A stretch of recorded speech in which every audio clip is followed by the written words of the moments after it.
But this panel will basically last about 90 minutes, so I'm hoping to end it not past 4:30, so we can all catch the shuttle over to the Alaska Native Heritage Center for the banquet. And so our presenters today, we're going to just change the order just a little bit, and maybe I could ask Alice to close the door. Do you mind closing the door? Thank you so much. I really appreciate it. So, I just want to be sure so the what panel panel this is afternoon this? is Decolonizing Is this the History spiritual? panel, and the first presenter we're going to have is Dr. Janice Judson, and she is the director of the law program and associate professor of political science at Hood College in Maryland. And she will be our first presenter, so just keep in mind we're reversing them around a little bit. And then Dr. Thomas Swenson. And Dr. Swenson was originally from Kodiak and was raised in Anchorage and is now teaching at the University of Arizona at Tempe. And then we'll have our final presenter, which will be Jordan Craddock. And Jordan is finishing up his MA up at UAF, and he's about to enter the PhD program in history. So we're very pleased to have a nice mix of scholars for our Decolonizing History panel. So after each panelist, we'll have about 20 minutes, and then we'll have time for Q&A about 10 minutes after each presentation. And so without much further ado, I'm going to introduce Dr. Judson.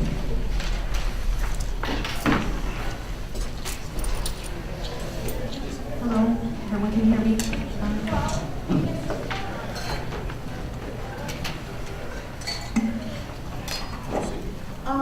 Thank you all for being here. I want to tell you a little bit about my reasons for being here at this conference. I've always had, as a college professor, well, for the past 40 years, I've always had a passion for social justice. Well, there's my phone. I apologize, and it's someone calling me about dog sledding here. So, being so, far away from the East Coast, I want to try to do as much as I can. In any event, I began my interest in human rights and social justice with my own participation in protesting the Vietnam War, of course in the late 60s and 70s. In 1992, I came to the issue of social justice when I actually was a witness to human rights violations committed by the Peruvian counterinsurgency groups, both the Shining Path and the milder group, the Tupac Amaru Revolutionary Movement. How was that so? Well, I was in Lima, Peru, to adopt my newborn son, and would learn later through the TRC Commission, the Truth Commission that took place in Peru, that the government, those groups were responsible for 69,000 deaths and disappearances. And I often wonder today, what actually happened to my son's birth mother and sister in terms of that, and tried to help him locate them, but we have not been able to do so. As a professor of law and politics and social justice, I've been teaching about American and international legal system for close to 4 decades. And I'm now getting ready to write a book about truth commissions, comparative truth commissions, and the fundamental issue of why the U.S. does not seem to have any interest in a truth commission at all for harms done.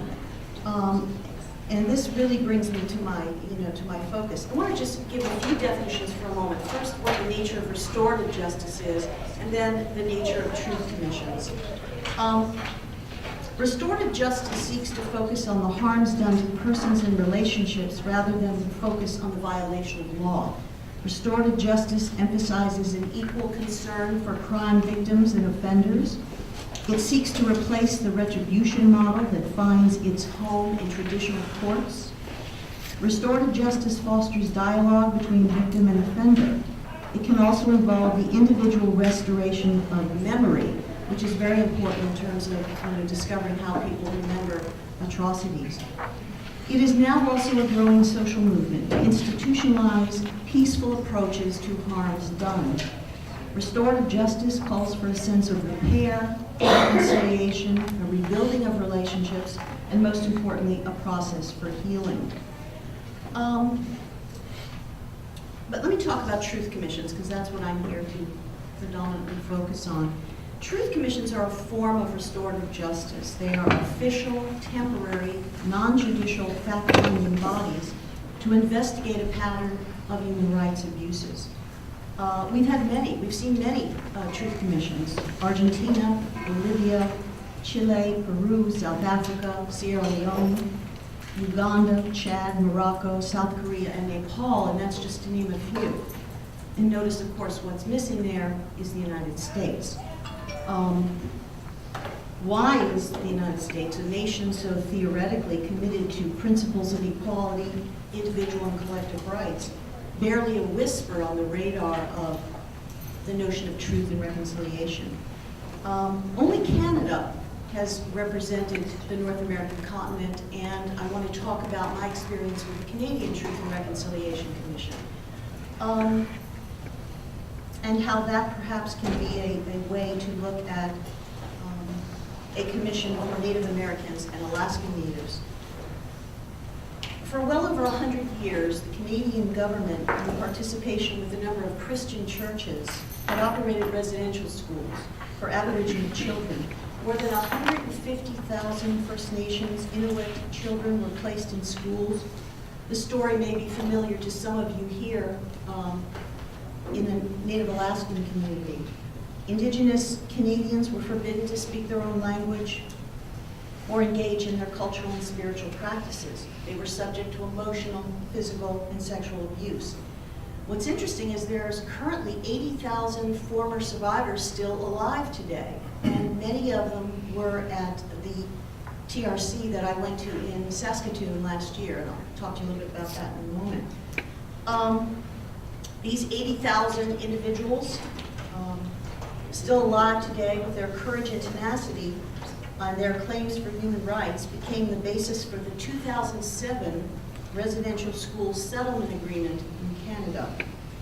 In addition to providing economic compensation to former students, the agreement established the TRC of Canada.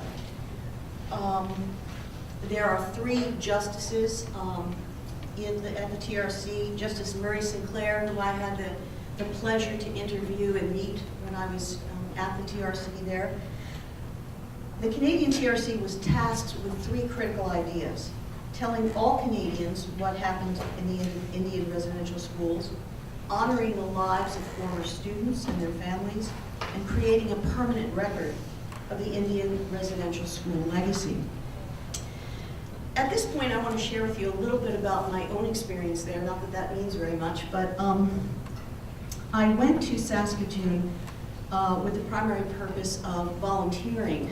I drove elders to their testimony sites. I also was there, of course, to do research for this book I'm working on. I interviewed tribal elders. I interviewed many survivors of intergenerational trauma and violence. The support structure in Saskatoon, and there are going to be several national events in the Canadian TRC. A couple of things. The support structure there was really phenomenal. There were mental health workers everywhere on site. I was actually astonished at the number of people I saw who they wore red and blue vests. There were clinicians and social workers and counselors ready to listen and offer counseling. Another interesting part of the TRC, there was an area that was designated called Churches Listening to Survivors, where members of the Anglican, Presbyterian, Roman Catholic Church would have representatives there to meet with survivors and to apologize to them face to face. It was a very, it was a sort of fascinating process to watch of church members taking responsibility. There was also a very interesting ceremony or First Nations spiritual practice, and I did not know very much about this. The healing practice was called smudging. Many of you may be aware of it. Smoke, which is made up of sweetgrass, cedar, and sage, was waved over parts of the body to cleanse participants and prepare them for healing. A sacred pipe was played so that it was a way to unite participants in a time of prayer and in a preparation to listen respectfully to what was being shared.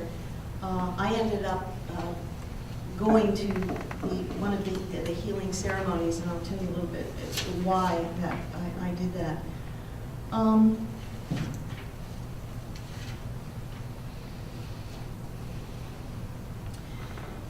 this is where my own participation in the TRC became rather interesting. There was a designated room of tears, a fascinating name to describe a place where you could go and share your experiences if the truth-telling and truth-gathering became too painful and too overwhelming.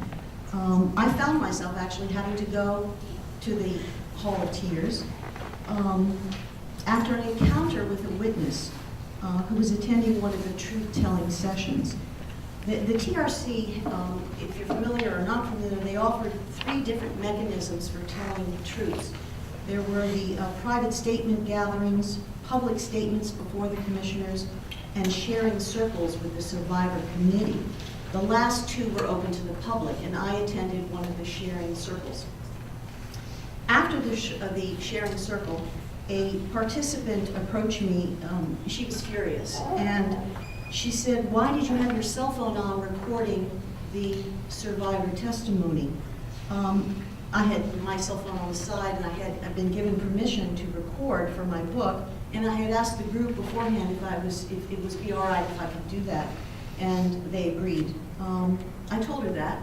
She railed at me for being a white woman who had no place at the Truth Commission. I felt horrible, actually. I asked her for forgiveness. I apologized to her for being there, if it intruded upon her private space, even though it was a space that was designated for discussion. She really would not accept my apology. And so my response, of course, was to begin weeping, and while apologizing, and it was at that point that I went to the Hall of Tears, and I was helped by, several social workers who helped me understand what the process was in terms of reconciliation. My own experience at the TRC reminded me of a different story I had read by a wonderful South African author, Pula Gaboda Madazekila. I don't know if any of you are familiar with her. She wrote a wonderful book called A Human Being Died Last Night. And she was giving a lecture in 2003 in Los Angeles about the South African Truth and Reconciliation Commission and the prospect of forgiveness, when a woman stood up in the audience at the Q&A and begged to be heard. She was the last question. And the woman said in the audience to the author, "I'm an Afrikaner. I read your book last night and feel an incredible need to speak right now." She said that to the author, "Your book discusses how the commander of a secret farm where murderous operations were conducted under the former apartheid government had stirred the depths of my conscience and forced me to confront my own guilt and shame for having benefited from apartheid." Her voice trembled as she continued, "I want to ask for forgiveness to having benefited from a system that destroyed so many lives." The woman was crying in the audience and trying to speak. She had exposed herself and told her deepest truth in public. The author took a few steps forward, extended her hand to reach out to her from the stage. She came forward, sobbing. There was stillness in the packed audience. You could hear a pin drop. As we embraced, the audience applauded. Listening to the long applause and to the deep silence in the large hall when the woman made her plea, this is the author writing, I wondered if there was something more to this applause and whether her confession and our embrace had stirred something in a mainly white American audience.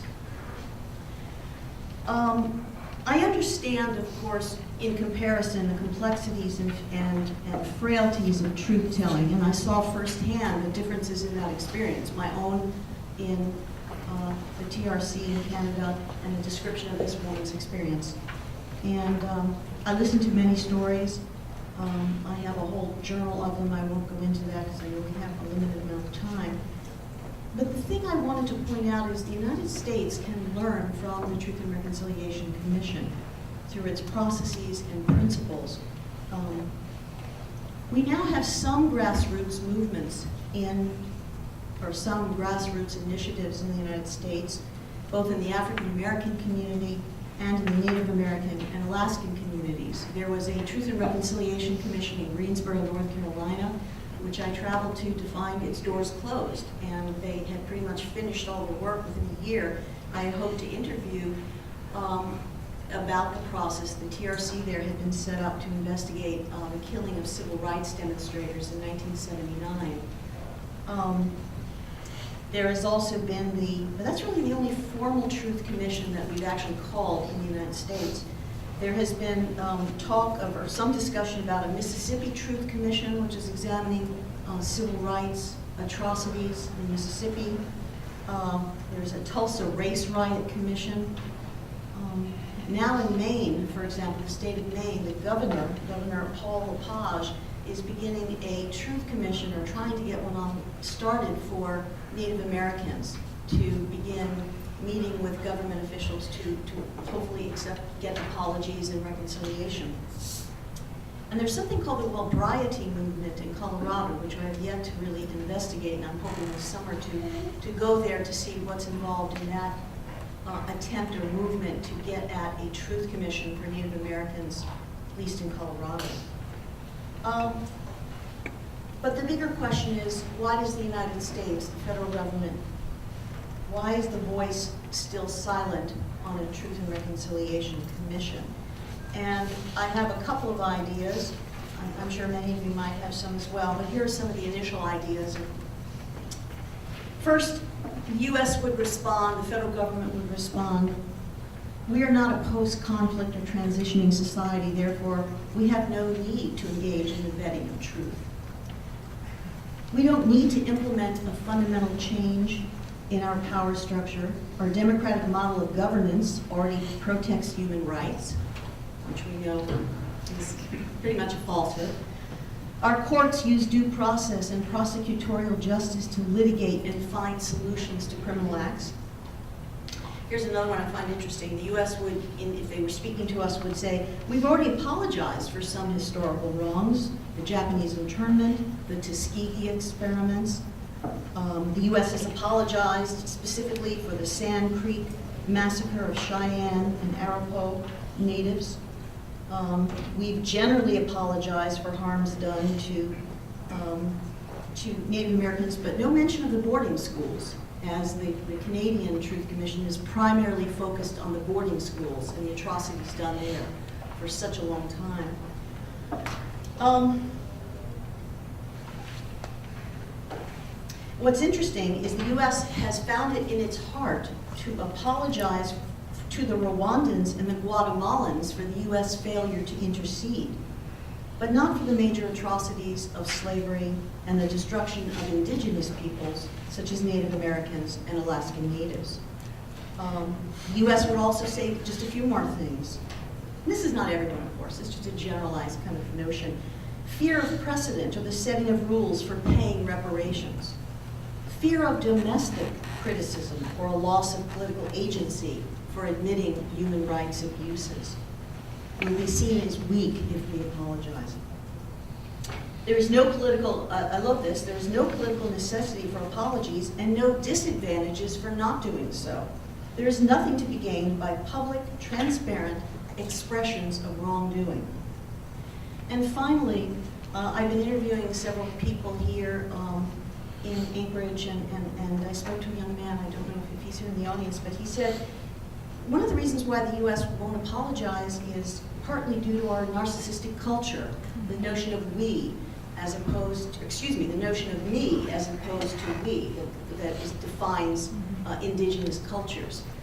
I see it in my students every day, where they are only concerned with themselves as they sit and play with cell phones and so forth, which is part of the culture. But one of the people I interviewed said it's also due to the brittleness of the American soul. We just simply cannot acknowledge that we've actually done harm. And I guess this kind of leads me to just a real quick conclusion that I want to mention. In the end, last night we saw a wonderful play by Ismail Hope, and one of the characters in the play said, they just don't get it. They just don't get it. Perhaps one day the U.S. government will finally get it and begin to move forward with a TRC of its own for marginalized people such as Native Americans and Alaskan Natives. At the TRC in Canada, the former General of Canada and the TRC's first honorary witness, said the following thing: "I call on all Canadians, elders and youth, Aboriginal or not, to commit to reconciliation and breaking down the wall of indifference. This is not just a dream, it is a collective responsibility." Maybe one day we will hear that same message from our own country that will say, "I call on every Americans to do the same thing." So hopefully that's where. Thank you.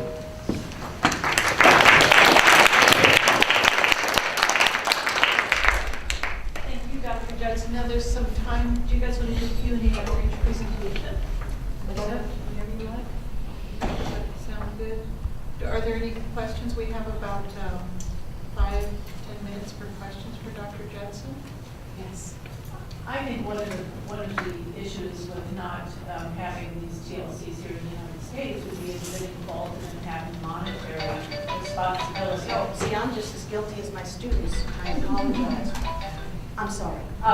You know, if the United States or an agency or a church or whatever admits fault through this TLC process, TRC, yes. there could be they could be admitting fault in a monetary sense, and that could be used as a court case kind of thing. And I would think that might be a big Well, that's one of the. reason why they would. Yeah, absolutely. One of the things, though, when I was interviewing many Canadian elders, they said, you know, one gentleman told me, we don't really want the money. In fact, the money that he had gotten, he had already spent and lost in gambling and his decline into alcoholism. And he said, I didn't want the money. It made things worse. So in some ways, yes, that might end up happening, but there would be concern that there would be reparations, financial reparations, as there were in Japanese Americans.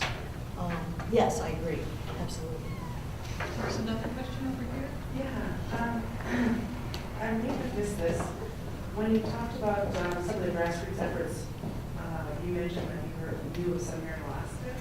Well, there actually, I've been doing a little research on that. There was, I just read an article about, and I don't know who she is, but she met with the TRC commissioner, Murray Sinclair in Whitehorse, to begin talking about the possibility of a truth commission in the United States and in Alaska. Of course, Alaska is part of the United States as well. And I've been going to several places to speak to individuals to see what they think about the possibility. So there's just a bit of movement here. There's certainly definitely organizations that are committed to social justice here in Alaska. Whether or not we're going forward with an actual TRC is something yet to be seen.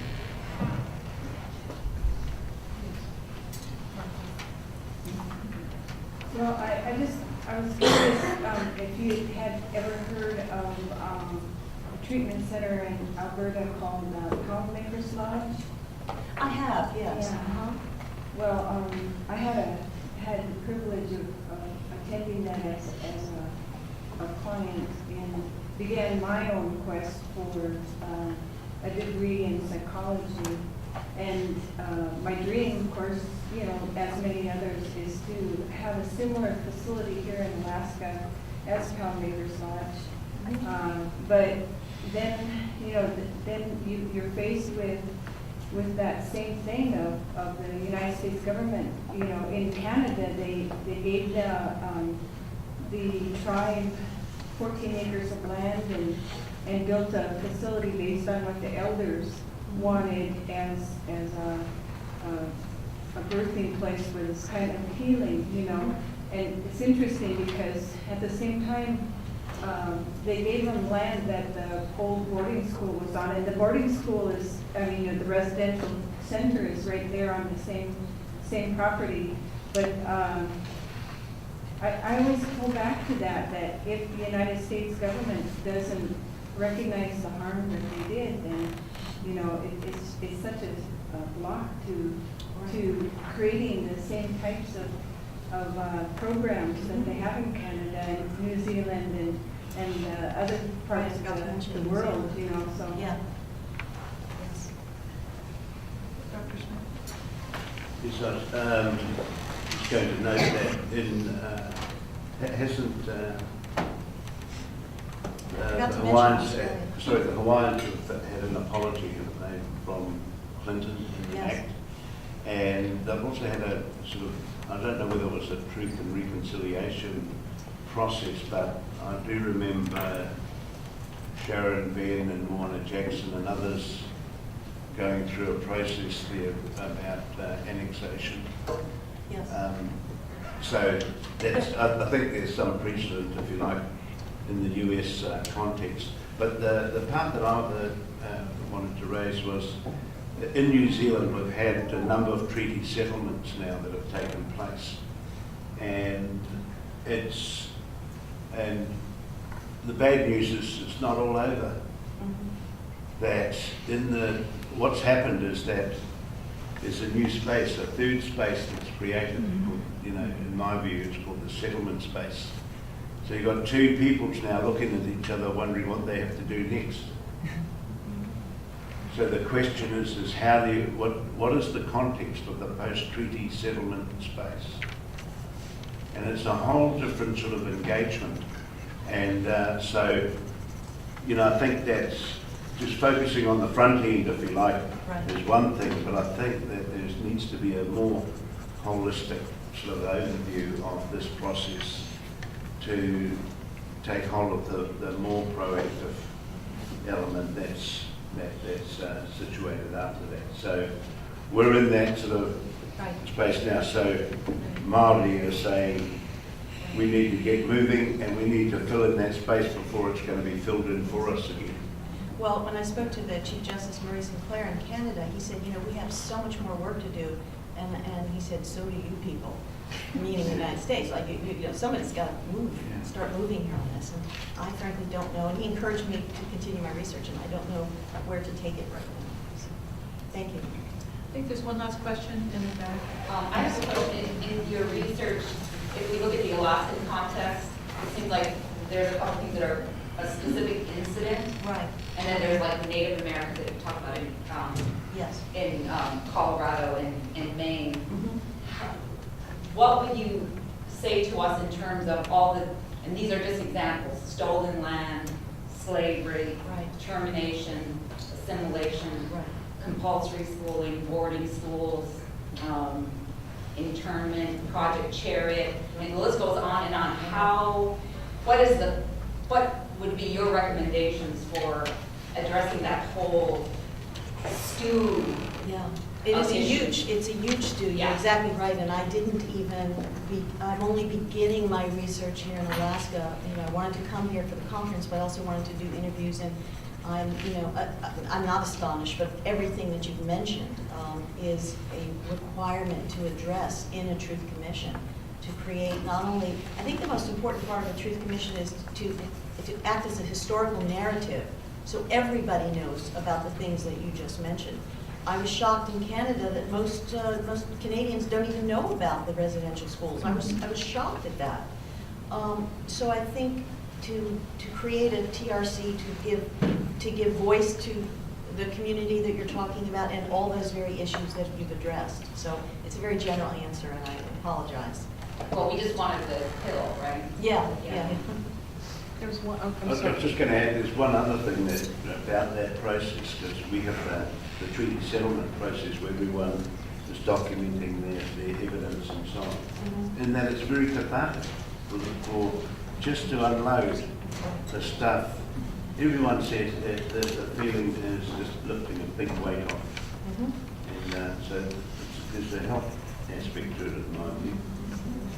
and then one last question, the young lady in front of Dr. So sorry. No worries. I guess it sounds like you've done a lot of research into different TRCs of different countries. And I was wondering if you found a pattern in certain events or one event or certain aspects of the community or in a country that really pushed them to do a TRC. I mean, and is that something, and maybe the United States isn't Well, at a point yet where pushed yet? Well, one of the things that's interesting about TRCs, they're self-initiating, and so there needs to be a very strong, I mean, probably the strongest and most is the South African Truth and Reconciliation Commission, that there was so much grassroots efforts to begin that self-initiating process, and that's part of the problem, I guess, is to not just find local grassroots, but to build those together to begin the process of insisting on a truth commission at a wider level, not just the smaller ones. So. Okay, our next presenter is Dr. Thomas Swenson. He might be familiar to some of you because he's been also. Very. Dr. Swenson was born in Kodiak and moved to Anchorage when he was a teenager, and he is currently a professor at Arizona State University in Tempe. So I will give the stage away to Dr. Swenson. Thank you. Shemai, everyone. Greetings. Before I begin, I want to thank the University of Alaska Anchorage, the faculty and staff at the Alaska Native Studies Program, Professor Maria Williams, Jean Brennig, Anna Smith, Chiburis, Marilyn Woods, and Jenny Lind, and any of the wonderful folks who work together to bring this historic conference, right, to get it, bring it to life. I think it's important to thank the people, the indigenous communities whose traditional lands our conference is taking place on this weekend. And my fellow panelists, Jordan Craddock and Dr. Janice Judson for navigating this panel to decolonize Alaska Native history. While the indigenous communities of Alaska can boast in possessing over a third of the nation's federally recognized tribal governments, and took part in the largest land settlement in the United States history, as well as possessing indigenous corporate-run enterprises with a political and economic power and unparalleled anywhere else in Native America. It's so impressive that the moment has come for a conference that is truly a room of our own, right, as it were. For years, I've been presenting at conferences throughout the contiguous part of the nation, but it is a complete pleasure to be with you all here this weekend. The talk today is entitled Indigenous Subject Citizens in Alaska. Alaska Native intellectuals, activists, and artists have long given thought to the complications of being subjects of a nation that grants them citizenship. For example, in the 1970s, Fred Big Jim exclaimed, quote, "This is exactly where the danger is for Native people," as he struggled to consider, quote, "the relationship between Native rights and citizen rights," end quote. Decades earlier, right, amid the movement towards the Anti-Discrimination Act, critics of the proposal felt that the then territory's indigenous citizens should be without the same rights as non-Native citizens had. As an effort to recognize the humanity of the region's indigenous populations, Elizabeth Petrovich responded, quote, I love this, "I would not have expected that I, who am barely out of savagery, would have to remind gentlemen with 5,000 years of recorded civilization behind them of our Bill of Rights," end quote. Her rejoinder, as well as Big Jim's assertion, reflect a distinct manner in which Alaska Natives have balanced the mutuality of being a citizen of a settler government occupying one's very lands, waters, and communities. This essay is taken from my book project, Indigeneity and the Construction of the Continental Borderlands, which examines 19th and 20th century history of Alaska Natives imbricating a cultural space with the history of Russian and United States national heteropatriarchal expansion into the region, into the Alaska Territory. The time frame of the presentation today stretches from the period when Alaska was a U.S. territory in the early part of the century through to the proclamation in 1959, and it serves to unlock the story of how the United States came to consider Alaska's indigenous people as part of the national population. The most direct point of entry into this exploration is located in the history of our state flag, designed by fellow Alutiiq and family friend John Benny Benson. The history of John Benny Benson, a Alutiiq man from the village of Chiknik, exemplifies the distinct situation in exploration here today. For throughout the present state of Alaska, streets, institutions bear either the name or likeness of John Benny Benson, more so than any other person in the region's political history. Like my very own secondary school, save two, being renamed, of course, Benny Benson High School, right? Unlike historical indigenous figures in the contiguous United States, however, Benson's fame derives not from his armed resistance to an expanding settler nation, nor from his involvement as a signatory of treaties with federal government representatives. Rather, at the age of 13, Benson designed the Alaska flag, a symbol for what has become a meeting point between indigenous people in the United States and Alaska.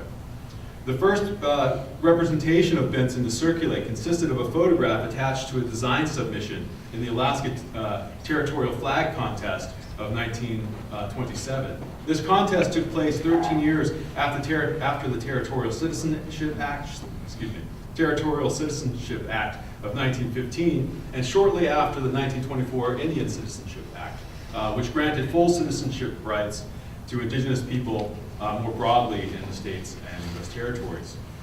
Alaska school children throughout the territory participated in this design competition with the aspirations of winning a new wristwatch and $1,000 from the American Legion, the fraternal organization sponsoring the competition. In the first public image, a black and white photograph of a 13-year-old Benson adheres to a sheet of vellum on which he sketched the flag design for his submission. In fact, all submissions included photographs of the entrance, allowing judges to view the images of young indigenous designers as they reviewed all 141 entries. Benson's photograph presents a cheerful young Benny, seated with his hands clasped over one knee, smiling for the camera. Beneath the image reads a brief narrative in the boy's handwriting that details the concept behind the captivating design. The blue field is for the Alaska sky, and the forget-me-not, the Alaska flower. Benson continues to further expound on the ideas behind the flag's design, quote, writing, "The North Star, represented in the on the upper right." I thought I wouldn't have to bring a photo. I thought maybe you all go 10 feet, right? We're all familiar with this. Benson continues. The North Star is for the future of the state of Alaska, the most northerly in the Union, end quote. Alaska would not actually become a state in the Union, end quote, for another 30 years. The North Star, or the Polaris, as referenced in the passage, is a universal datum sailors use to navigate the world's oceans. And this star also relates directly to Alutiiq culture, renowned for its seamanship throughout and beyond the Pacific and Bering Sea regions. In Benson's pattern, the North Star, assuming dominance as the largest gold emblem on the flag, evidences the young man's understanding that the territory was destined to become a state in the Union. For the young man at the Jesse Lease Home Mission School in Sitka, the incorporation of the Alaska Territory fully into the United States is a destiny written in the stars. Many children at the Jesse Lee Mission School came from throughout the vast territory of Alaska. Though located in Alaska's southeast panhandle, where anthropologists call the Northwest Coast Cultural Area, the mission home became home for countless Aleut and Eskimo, the racist terms used at the time to describe these children, whose homelands with cultures and languages distinct from those Northwest Coast Indians lay hundreds of miles away. From reading Benson's description, one can see to the extent from which he drew upon his own Alutiiq heritage for the design of the flag. For example, the Dipper, represented by the 7 gold stars in the middle of the flag, he wrote, "This is for the Great Bear, symbolizing strength," end quote. The constellation of the Dipper, an asterism of the seven brightest stars of Ursa Major, is also known in subarctic indigenous cultures, such as Benson's own in south central Alaska, as the Great Bear. Benson would spend his entire adult life living beside real Kodiak bears on Kodiak Island as a family friend across the Shelikof Strait from his birth home in the native village of Chiknik. The Kodiak bear is the largest brown bear in North America and is a symbol of resources and culture, understood and ultimately linked to Alutiiq people and culture. In the flag design, the universal meaning, the sailor's datum, of the stellar formation as the Dipper, and the stellar formation as the Dipper, understood well by non-native Alaskans and other Americans, combines with the specific subarctic Alutiiq meaning of the Great Bear. This double connotation in symbolizing the Dipper and the Great Bear expresses Benson's aspirations for Alaska as a state in the making, with origins concurrent with indigenous presence, but also with, quote, universal, end quote, rights and inclusions for all Alaskans in the larger nation state. The flag represents for Benson a meeting point for both national and both a national and indigenous future. Images of John Benny Benson as a child and as an adult alongside the flag circulated in newspapers throughout Alaska and the lower 48 states as the territory moved towards statehood. At the celebration of statehood and even after Benson's passing in 1972, the representations of Benson along with other writings of other Alaska Natives serve as a point of analysis to reveal the variegated cultural spaces indigenous people inhabit amid imperialist expansions.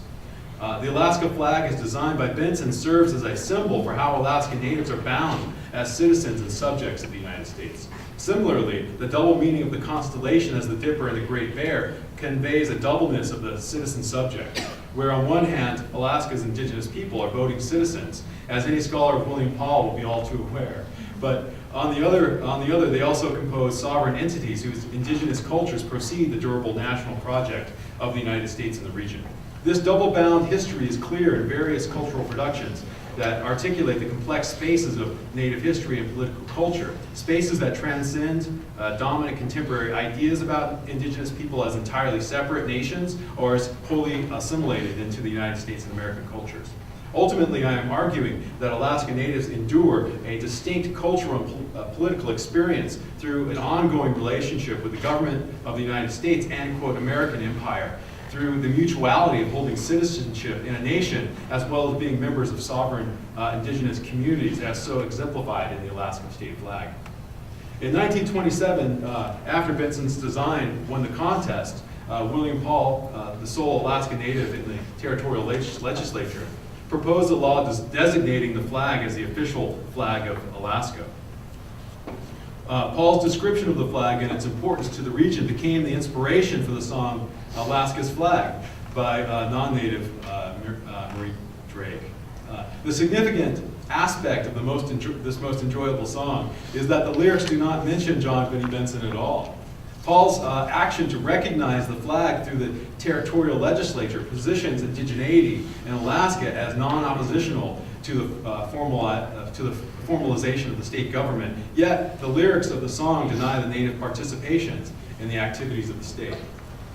In 1987, Carol Davis, a non-Indigenous musician who had moved to Alaska in 1920, proposed a second verse to the song in an attempt to recognize Benson and Native culture's ongoing role in the state. The verse, submitted to the state legislature every year since 1987, seeks to include John Benny Benson in the region's and the region's indigenous people more broadly. But in doing so, the piece inadvertently overlooks the indigenous aspect of the state when she refers to Alaska as the last frontier.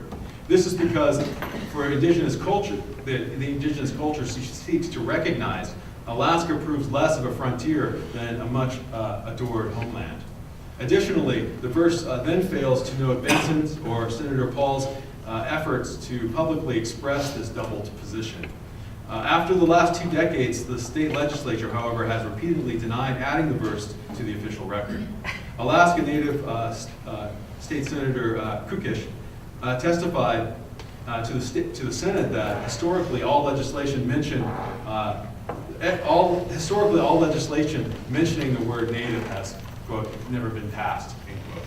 In this regard, the flag emerges as an emblem for a double-bound situation of indigenous people of the Alaska region, questioning that Alaska Natives, in fact, as citizens and subjects, be living in a form of a Dubosian double consciousness, positioned as state citizenry, whose sovereign indigenous collective rights are are constantly at odds with the nation and the state. See Teton, right? If you're not familiar with that. Can the concept of a double site prove helpful in understanding our cultural polity? In other parts of my book project, I decipher the Native cultural space formed within the Russian Empire, and likewise here. United States incorporation of Alaska Natives brings in the indigenous population through Alaska statehood in exchange for certain freedoms under American law. This exchange marks the cost of colonization in Alaska for the United States and represents an indigenous political space that is part of, but yet also far beyond the confines of the American nation. W.E.B. Du Bois described the condition of double consciousness for African Americans in the United States as, quote, a sense of always looking at oneself through the eyes of others, of measuring one's soul by the tape of a world that looks on in amused contempt and pity, end quote. Does the Alaska flag embody the politics of an indigenous culture coercively brought in to perform the maintenance of an ongoing empire? The flag as an indigenous historical text draws this distinct space for Alaska Natives charting the nation's future with their own. That is, they were, without choice, part of an imperial project, but not entirely of it. Native scholar Catherine Shanley asserts that colonialism and racism produce a double consciousness in oppressed Indian people, end quote, of North America, akin to that of African Americans, but based on indigenous connections to land, which the settler state occupies.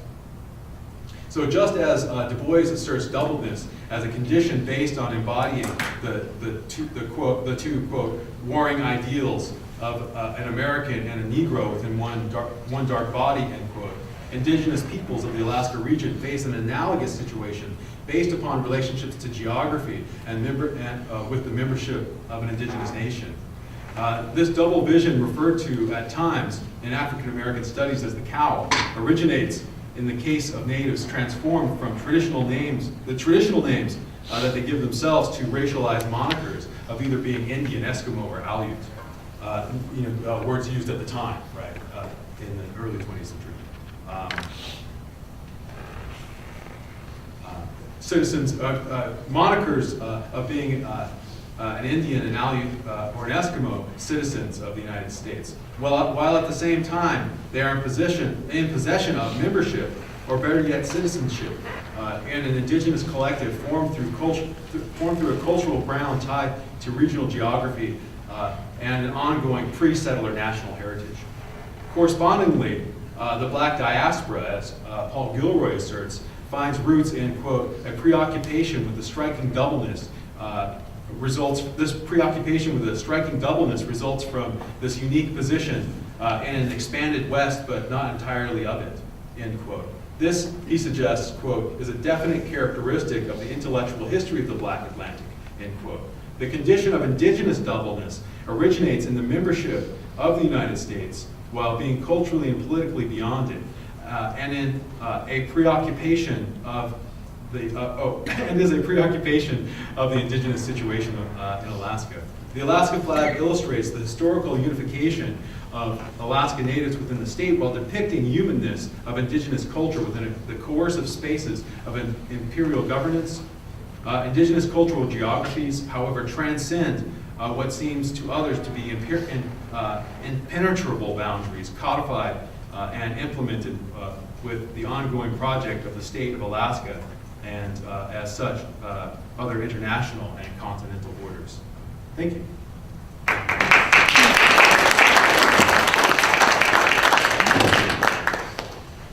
Questions for Dr. Swenson? And I have a little Alaska flag pin that I forgot to wear today. I forgot to wear it today.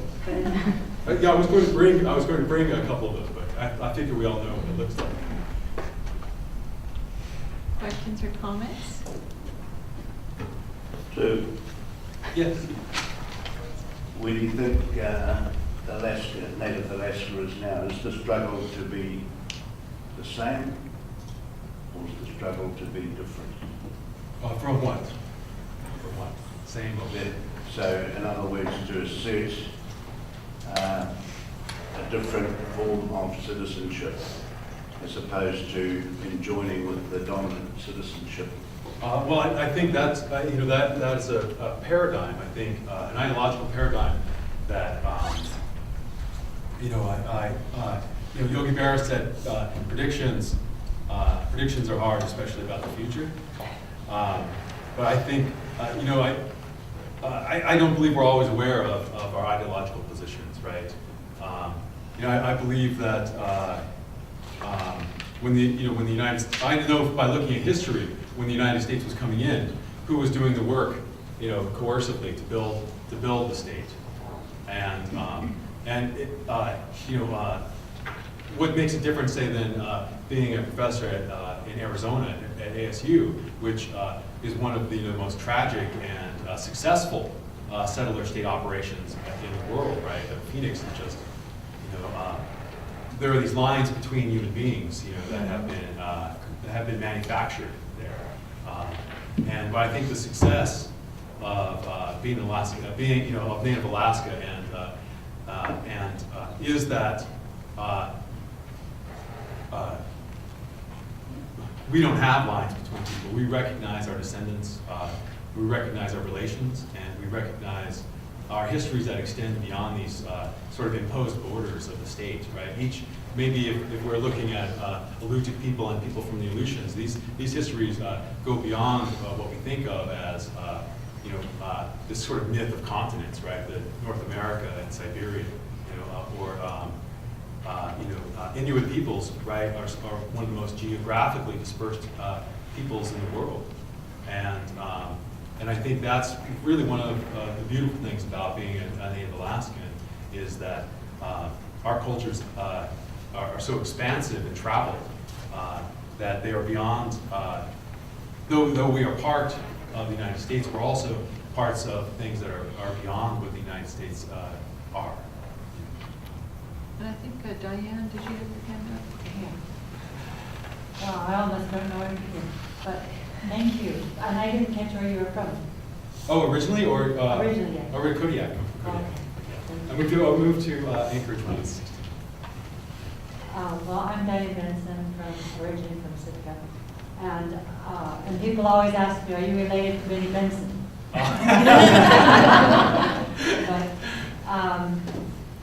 And I think it was an interesting focused take on that, and because focusing in on that shows this great, just spanned into all the issues that we struggle with in our state-tribal relationships. And so I think it was just really interesting how you made that flower. I'm real curious about the rest of it. Also, the fact that Dr. Williams presented to Dr. Smith the vest, which had the raven on it, which of course I'm Raven and come from the culture of Raven Eagles, and that he would have the Big Dipper on it.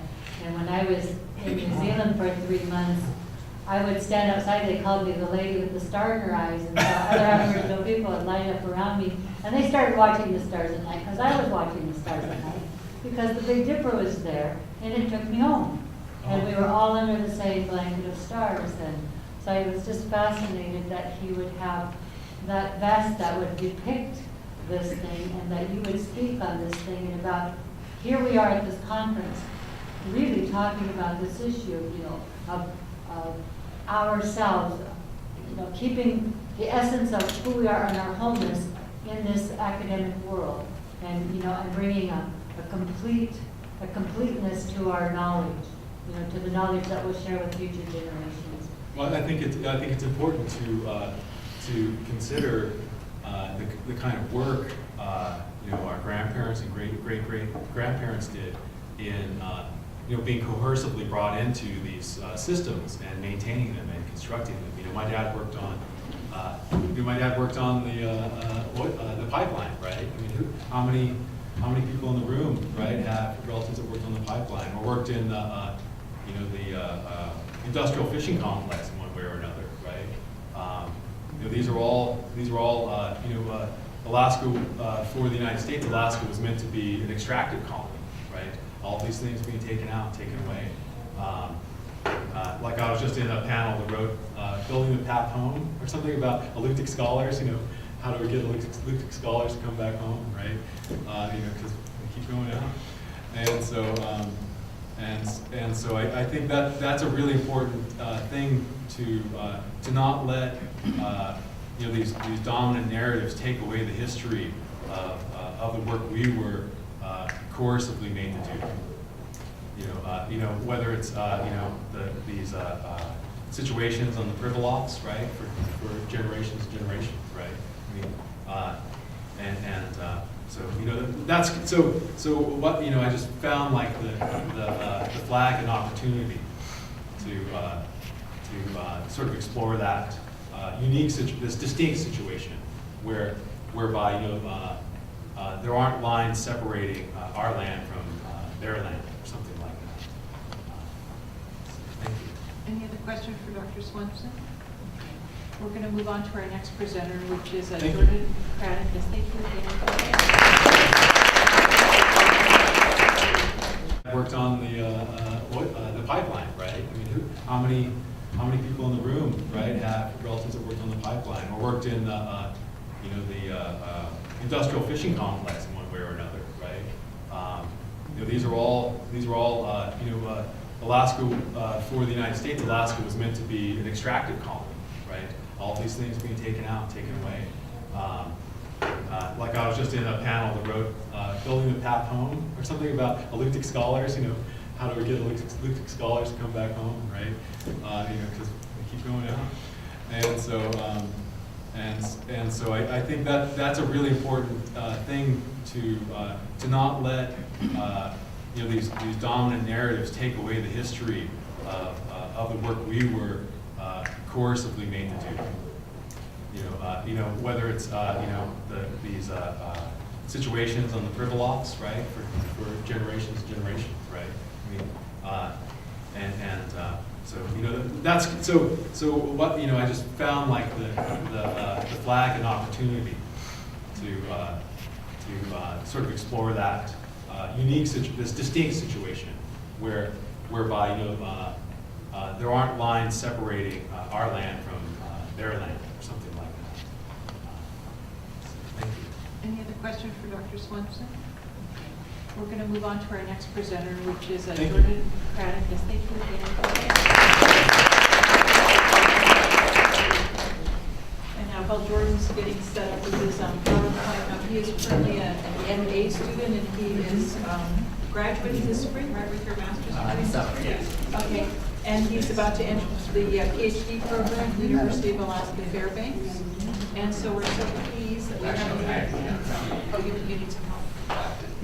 My PhD program down south. Oh, okay. They don't have history up there. Okay, where are you going to? I'm considering it between University of Washington and University of Mexico. I Oh, haven't University decided of Mexico. That's where you used to teach. still. I can make it soon. What's your date, Mike? I'm sorry, I'll ask you later. We'll just have an additional conversation about Jordan's career up here.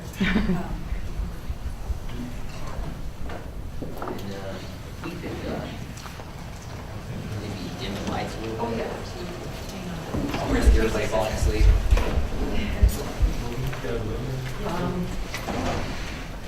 You certainly won't be able to see it. It just takes a few seconds to pop right.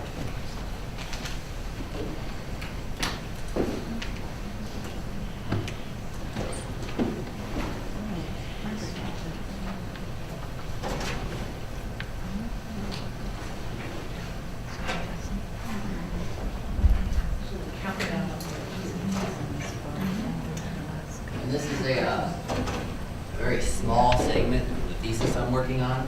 There's a lot of information. I've done my best to kind of consolidate it all. I'll hop right into it. All right, just real quick, I don't want to assume any information on part of the audience. So, assimilation. It's the end of the 19th century. There was a zeitgeist known as assimilation, where it was this idea that they could take Indians and meld them into the white population. They would disappear, kill the Indian to save the man. It essentially started with President Ulysses Grant's peace policy. He decided he was going to station Christian groups. They were put in charge of reservations, and they'd have a say in the policy. It kind of petered out a little bit, but then toward the end of the 19th century, it really took off. There's a lot of enthusiasm for it. All right, now, Sheldon Jackson as an assimilationist. I've got a couple quotes here you can read from Ted C. the historian. If you were to take the entire body of literature available on Sheldon Jackson, it is considerable.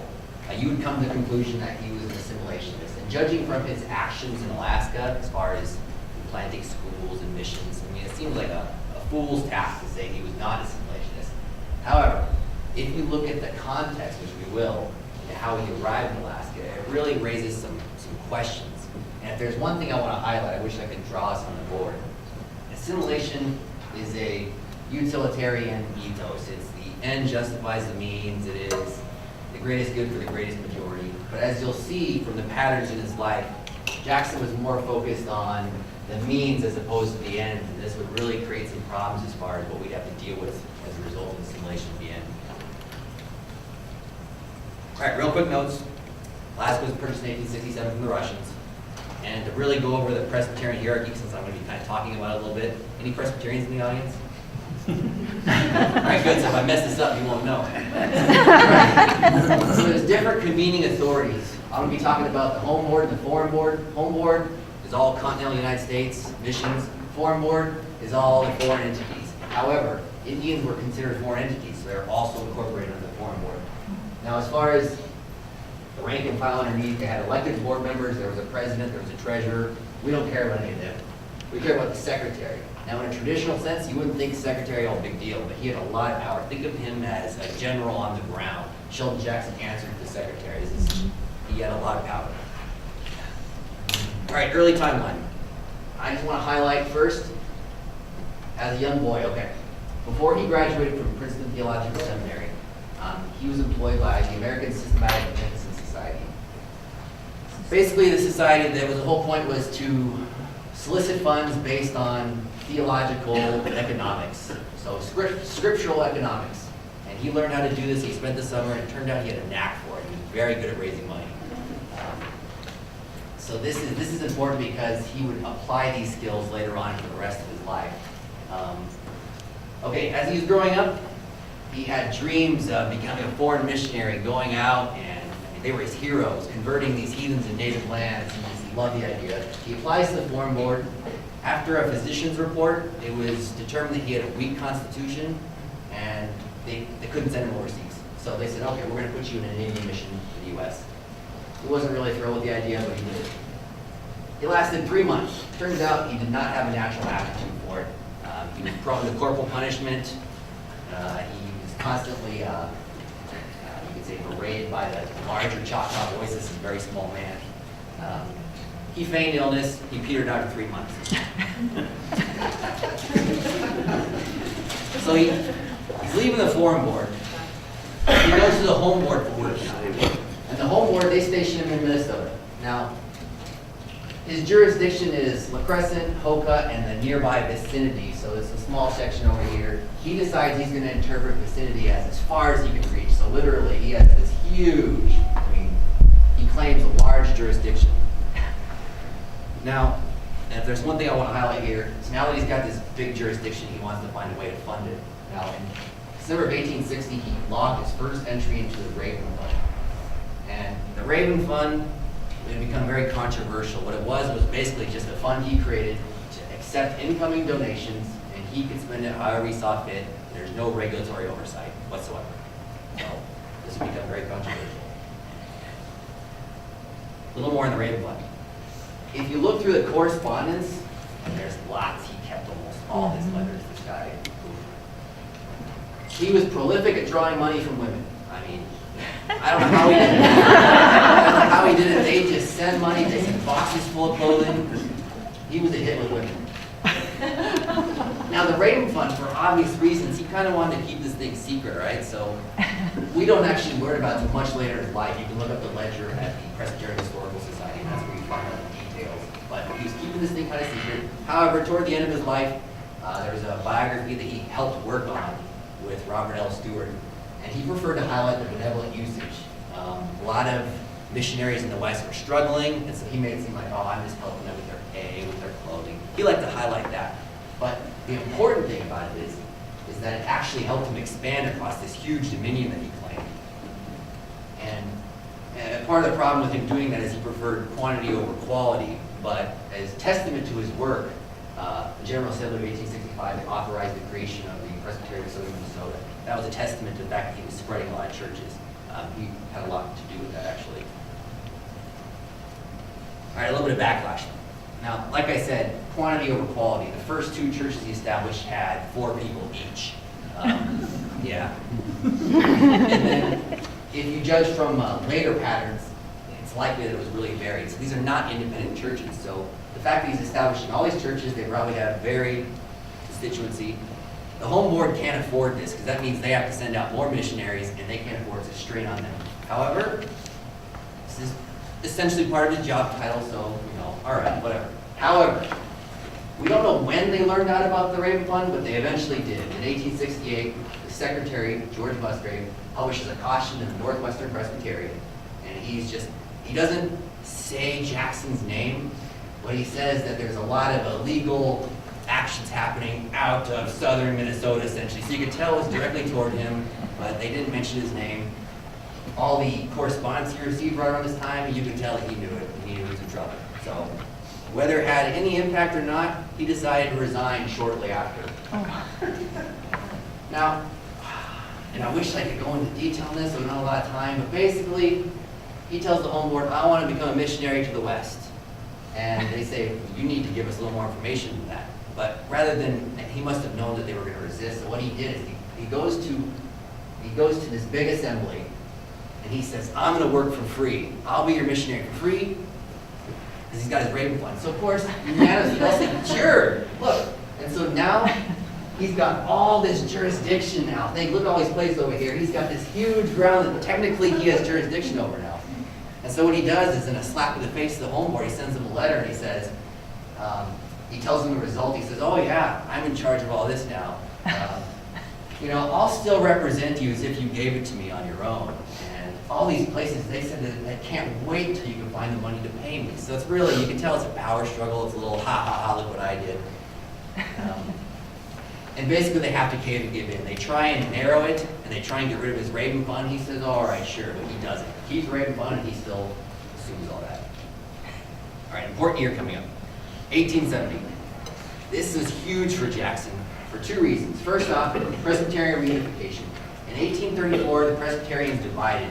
Part was over slavery, another part was over theological differences, but they divided into new school and old school.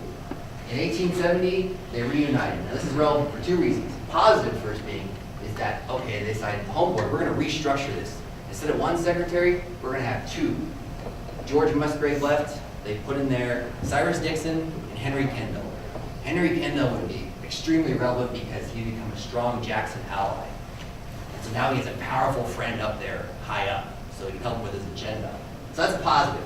As far as the negative goes, with reunification, they decided, all right, we want to raise $5 million to put into our fund for reunification. And the next year, not only did they achieve that, they raised $7,600,000 with receipts still coming in. And what this means is that his donor base is now going to be tapped out for an indefinite period of time, and he's not going to be able to contribute much. Now, further added to his money woes, we have the rise of women's societies. Prior to the Civil War, there's these Presbyterian auxiliaries that existed to kind of supplement the funds for the men's groups. But during the Civil War, the social upheaval, it gave them opportunity to get more experience administrative, they had more power, they had a little more say in things. And so afterwards, they decided, all right, we're going to make these women's societies. And basically, it takes all these auxiliaries, and so the money goes up. So now there's these female executives that are controlling large sums of money.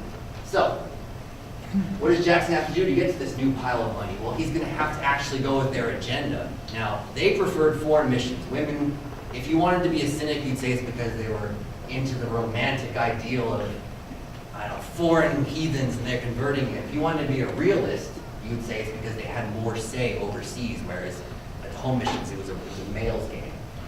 But at home, in the U.S., they were interested in Indian missions and Mormonism, amongst a couple other things. So, lo and behold, guess what he gets into starting in the 1870s? Indian missions and Mormonism. Now, to say that he was involved in Indian missions is a bit generous. Really, he had some interest in the Arizona tribes, but really he cared about the Pueblo, New Mexico.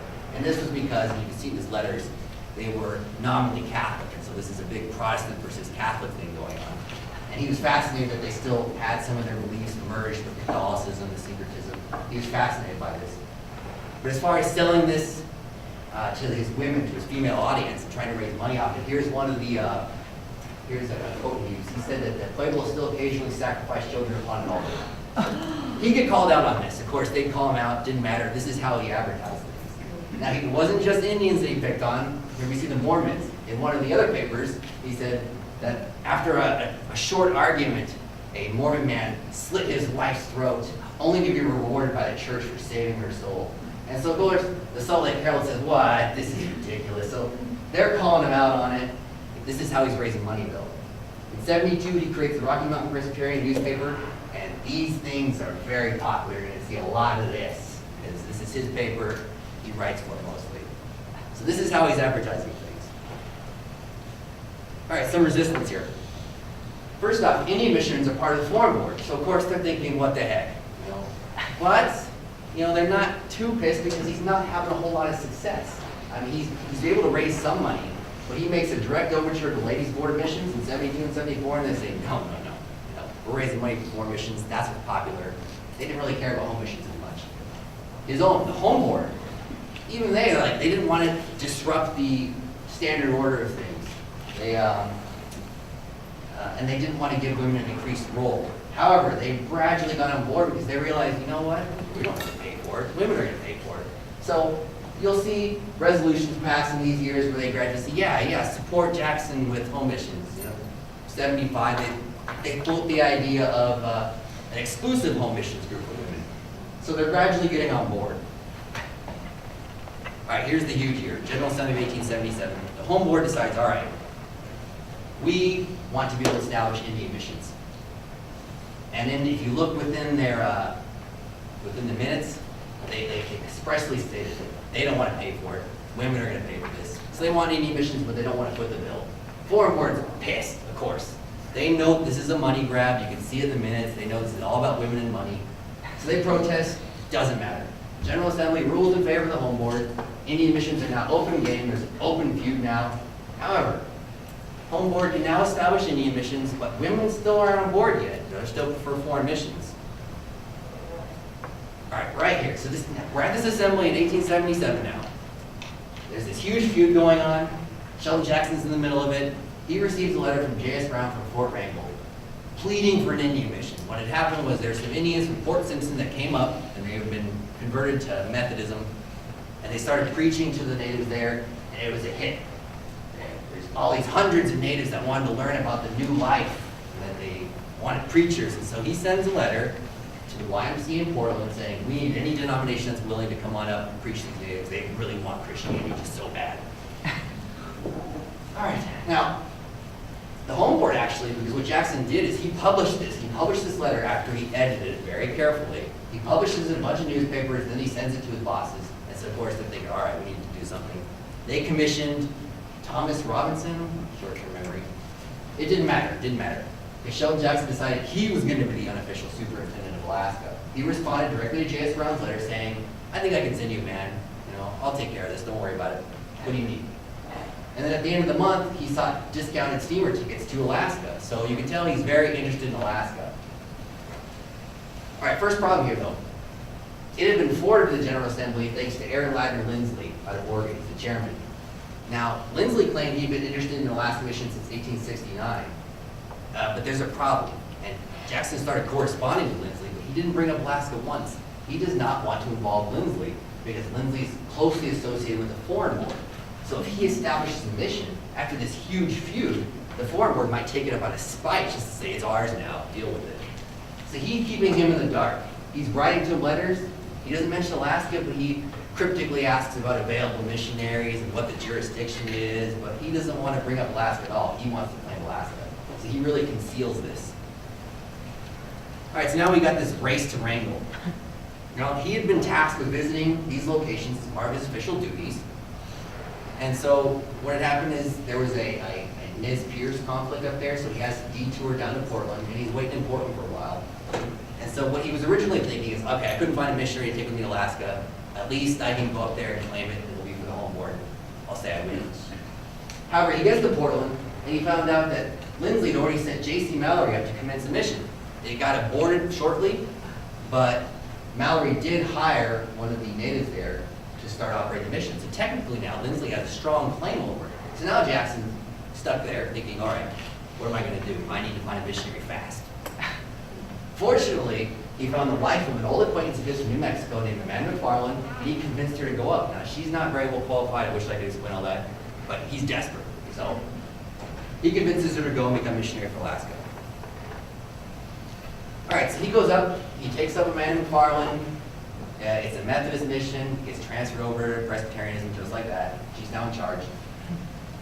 He comes back, he spends 3 days only there. After all his months of planning, he waited, worked for 9 days, the trip up took 9 days.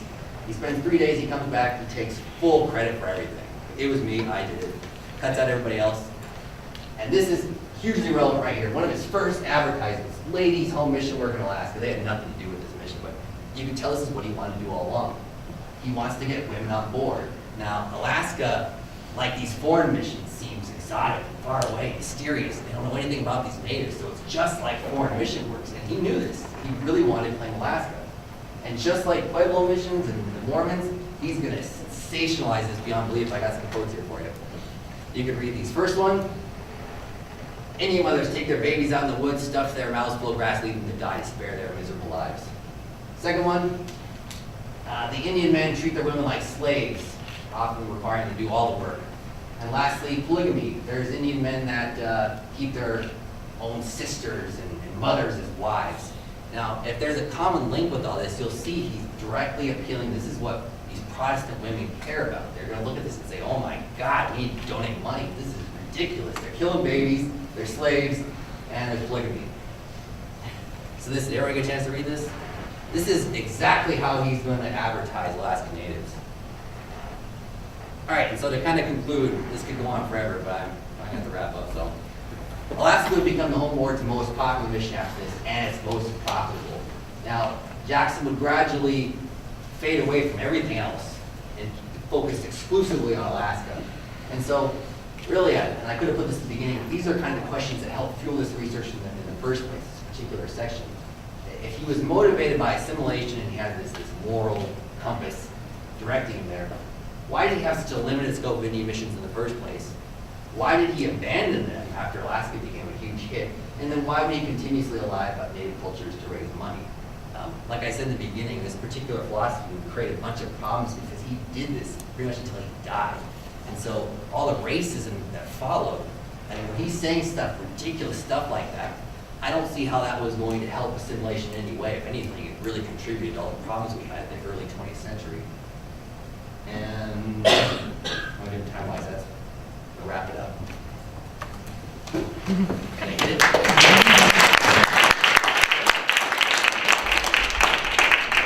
Questions for Jordan?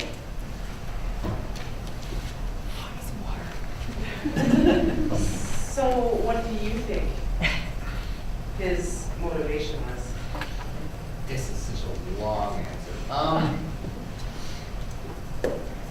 All right, he was, from the very beginning, he was all about having the authority and the money. What he did with that, there's not a lot of evidence that he was corrupt with that. I mean, obviously he used surplus funds however he saw fit.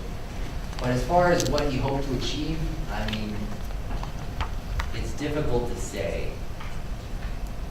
He wanted the money and the power. He was a very egotistical man, very. This is just his way to create his own dominion? Essentially, he wanted to take charge. They didn't even give him the mission afterwards. After they found out what he did, because he had no authority, they assigned it to Lindsley. He found his way to sneak back in. And that's why he wanted a government job, so he could overcome it all. So it's hopefully as I go further along in my research, I can come with a better answer to that, because it is kind of cryptic as to why he wanted to do all this. Hi, so I'm Holly Guys, and I'm a second year history PhD student. So I find your research really interesting and fascinating. I grew up here in Anchorage, and I'm just wondering, will your research interweave or contain information about what Alaska Natives think about Sheldon Jackson? And so it seems like a lot of your sources are kind of like relying on Western source bases. Are you going to try and find like what Alaska Native perceptions were of this time period? Absolutely. Or kind of analyze like maybe what their opinions would be based on these Western documents that you're looking at? Absolutely. Unfortunately, there's limited sources available. I mean, definitely later on, with some of his converts, I know a couple of them became Eddie Marston, became very popular. I'm focusing mostly on the early stuff, and so it's really hard to find sources. However, in a section of the larger work, I do focus on how the natives are looking at this Presbyterian mission in Wrangell, and you can tell they're manipulating things for their own benefit. They're trying to make it seem like, oh, these natives are just silly. The natives, they were very crafty. They were using these Presbyterian missionaries for their own means and devices. And there's a lot of political games in the background. So I do try and incorporate as much as I can. It's just very limited. Have you checked out like the oral histories? I'm sorry. Oral histories, Alaska oral histories. Yes, I have. I'm gonna try and incorporate as much as I possibly can. I have so much data. I mean, it's overwhelming. And it's interesting to note that the Presbyterians had a huge influence on the formation of the Alaska Native Brotherhood because it was of those religious societies, and there's actually societies in the southeast that predate the Alaska Native Brotherhood that were based. So this, what you just commented on, was how the natives themselves found a way to manipulate the presence of those Presbyterian missions to their own, you know, to try and level the playing field. But it's a very good comment. So, Diane? Because of the Presbyterians, being from Sitka, and my parents, they divided our family actually. Half the family went to Sheldon Jackson, and then the others that were from my grandfather, they went to regular school, public school. But, and so it had a huge impact, the Sheldon Jackson School in the early days, and the effort to create a workforce through those people that they sent to there. But also, I'm really fascinated that you've done this. I hope that when you publish this, that you actually publish it, because I want to buy it and share it. Because it's very important work, and but there's several questions. One, oh geez, we got too many questions in my head.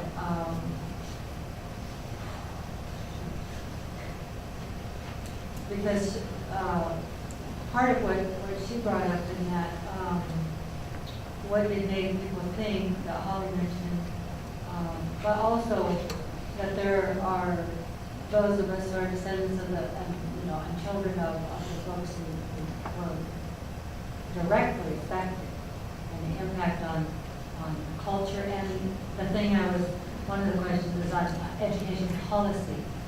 Are you going to touch on how this affected the creation of education policy in the state of Alaska, or the territory of Alaska at that time? Which would become the foundation for later policy. Absolutely. When he became general agent. I think this research will kind of conclude just as he becomes general agent, so I don't know while I might mention it kind of in the conclusion. But this is really focusing on his tactics all the way up until he became general agent. Because there's a lot of evidence he wanted to become general agent just so he could put in charge, because they tried to shove him away. They tried to get rid of him. He had no authorization in Alaska. He did all this on his own. And so his superiors were trying to keep him away. And he was trying to find a way consistently to take charge of Alaska. So as far as educational policies, that's huge, because like when I said end justifies the means, he was more concerned with the means. I mean, he placed her there. She struggled, and there's nothing he could do. He didn't really care. The policies themselves, I mean, as far as the kind of impact he had, he wasn't as concerned. He was more concerned with raising the money. That's what he was good at. He was good at creating a fuss and raising money. He was definitely influenced by the Carlisle School and the whole idea of, don't let them speak their native language, punish them. So he was influenced by other factors. But as far as him having some grand idea that it's going to end with, he never really had that. It didn't seem like there was much of a game plan for it at the end. Just like when he's establishing churches in his early career, whether they succeeded or fell apart, it was entirely other people. And it's the same thing with his Alaska policies. If it was going to succeed or sink, it was going to be these other people implementing the potential that he created. So he was just an administrator. He was all about potential, but he didn't have a huge stake in the end game, surprisingly. Presbyterians kept meticulous records, so they were very useful to us nevertheless, and doing some genealogy and other kinds of research. So, I mean, it's something out of it anyway. Yeah, absolutely. There's great records. There's lots of stuff, lots of evidence. I think you started to answer this. So, this whole period where you divided up Alaska, in different Protestant groups taking various parts, and then later the radio project, did that come into your research too? That won't be. But yeah, I know you're talking about the Comity agreement, where he realized, all right, I'm not going to have the funds to do all this. So he had this famous meeting. Unfortunately, the paper trail for that is kind of muddled, but everyone talks about it, so we know what happened. He decided to divide up Alaska into these different groups. He He didn't invite the Catholics, and he didn't invite the Russian Orthodoxy. The Catholics would still participate anyway. Yeah, my research will kind of end before that, but I have read about that as far as the Radio Project. is after that. Was just, that's another thing, he didn't care about the end of that either. He just thought, they're starving, let's do something quickly, and he didn't understand the culture, and so it's kind of a failure, depending on who you read. Any other question? Just a comment. I can think of people today that are like this, so we just have to pay attention and interrupt their behavior. I think there was someone in the back, way back. Dr. Ha. Yeah. Very good to see you again. Yeah, good to see you. I have two questions. One is this your master's thesis? Yes, this is a small segment of a much larger master's. And do you plan to develop in your PhD program? It's a great question. Okay, you can think about that in the next several years. We'll see how much energy I have. My second question is, now when you study religion, this vision, although there are all kinds of means, what you call means, but is it still possible to look into their religious motivation more carefully and see whether they really had a genuine interest in missions, while at the same time they are also using all kinds of means to justify, to advance their ends. So, are they really incompatible, or is it possible to have a genuine interest in vision at the same time have all this manipulation? Yeah, this is a tricky puzzle box I'm working on. I am trying to decipher that. I'm working with philosophers and some theologians. Now, he was raised old school, but he incorporated a lot of new school concepts. So as far as his theological background, it's this mixed bag. Now, and like I said, as far as utilitarian ethos, the problem is he cared more about the means here, which makes him more of a paternalistic deontologist. However, when it came to raising the money, well, then he was utilitarian because he would say whatever was necessary to get funds. So as far as from an ethical perspective, as far as his code, it's very confusing. He had different codes of conduct, different ethics.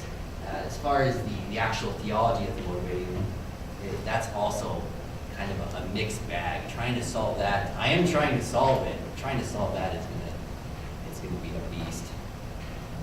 Have you read them in its very early years, its formative years, that might help you to? Yes. Yes. Too much into his early years. Yeah, great. I wish I could have talked about it. That's some great stuff in his early years. When you look at the Alaska Native language map, you see little symbols, which villages have been torn from their traditional knowledge and language. Our little village of Wales was under Sheldon Jackson's area. But later, their funds ran out, and two other churches came in, Methodist and Lutheran. There's also a history of the Sami people coming in because Sheldon Jackson invited Sami missionaries to come in with the second group of reindeer after the first group failed. And then there was also a redistribution of what area could be served by what church. They all had headquarters in the East Coast, I know that. And I know now that they have big, huge skyscrapers that amount to millions, I don't know how many dollars. But much of the money that is raised also in native villages in Alaska go to the East Coast and are redistributed out into the other missions of the world. Did you look into the problems or the difficulties that were brought about by different church beliefs in different villages? As far as the contrast of the churches? For instance, King Island and Diomede were served by the Jesuit priests in the Catholic Church, and they allowed those languages to live. Whereas in other areas, silk was used by the missionaries to wash out kids' mouths in order to keep them from speaking their language. As far as that, what I focused on, the Catholics did come up with Charles John Sagers.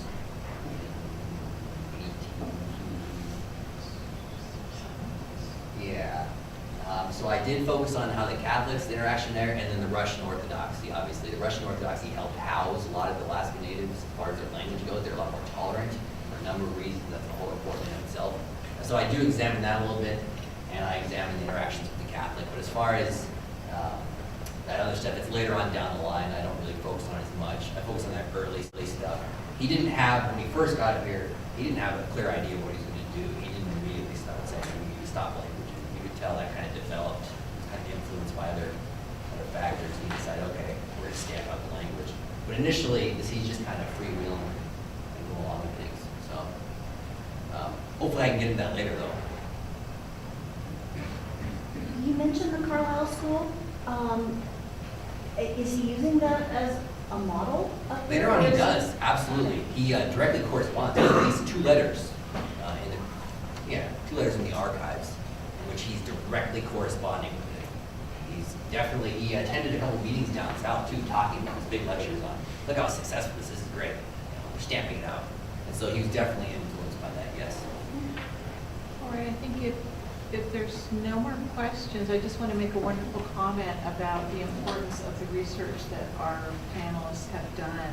Because I feel so strongly that Alaskan history is not, there is just nothing out there. I grew up with knowing nothing. So I'm so deeply appreciative of all the research that our panelists are doing, because it certainly helps us understand why things today are the way they are. And then you see these various presentations. So I want to thank you so much. Thank you.